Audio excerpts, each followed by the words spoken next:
بسم اللہ الرحمن الرحیم۔ حضرت خواجہ قطب الدین بختیار کاکی رحمۃ اللہ تعالی علیہ عالم اسلام کے ایک بہت بڑے بزرگ ہوئے ہیں۔ آپ رحمۃ اللہ تعالی علیہ کا جب وصال ہوا تو آپ کو غسل دیا گیا۔ غسل دینے کے بعد جنازے کو تیار کر کے ایک بڑے میدان میں لایا گیا۔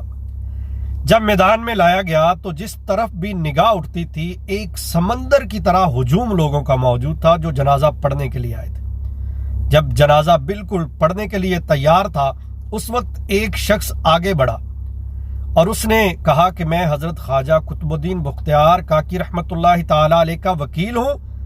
آپ نے ایک وصیت فرمائی تھی جو آپ سب کے سامنے میں بیان کرنا چاہتا ہوں۔ اس وکیل نے کہا کہ آپ رحمۃ اللہ تعالی علیہ نے وصیت یہ کی تھی کہ میرا جنازہ وہ شخص پڑھائے جس کے اندر 4 خوبیاں ہوں۔ وہ 4 خوبیاں کون سی ہوں؟ پہلی خوبی اس کے اندر یہ ہو کہ اس کی کبھی تکبیر اولا نماز کی جو ہے قضا نہ ہوئی ہو۔ نمبر 2، اس کے اندر یہ خوبی ہو کہ اس کی کبھی تہجد کی نماز بھی قضا نہ ہوئی ہو۔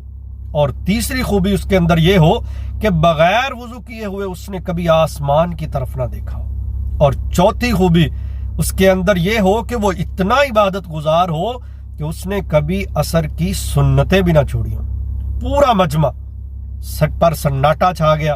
سب تعجب میں اور حیرانگی میں پڑ گئے کہ ایسا شخص ڈھونڈنا بڑا مشکل ہے۔ اتنے میں ایک شخص آگے بڑھتا ہے۔ حضرت خواجہ قطب الدین بختیار کاکی رحمۃ اللہ تعالی علیہ کے چہرے سے کپڑا ہٹاتا ہے اور عرض کرتا ہے کہ حضور آپ تو اس دنیا سے پردہ فرما گئے لیکن جاتے جاتے میرے راز کو فاش کر گئے۔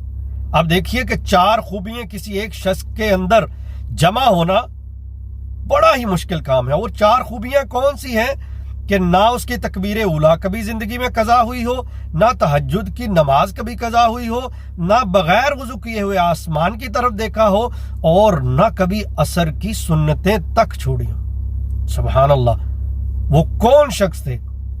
اللہ اکبر!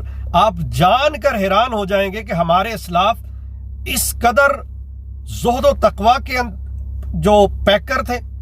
اس شخصیت کا نام سلطان شمس الدین التمش رحمۃ اللہ تعالی علیہ ہے۔ یعنی ہمارے سلاطین جو سلطان بھی تھے وہ بھی اتنے عبادت گزار تھے، سبحان اللہ، جن کی نہ کبھی تہجد قضا ہوئی، جن کی تکبیر اولا تک نہ قضا ہوئی، اور جنہوں نے کبھی عصر کی سنتیں نہ چھوڑی، جنہوں نے کبھی بغیر وضو کیے آسمان کی طرف نہ دیکھا۔ سبحان اللہ، اللہ کی قدرت اور ان کا زہد و تقوی قربان جائیے۔ کاش کہ ایسے سلطان جو ہیں اب بھی میسر ہوں۔ اللہ تعالیٰ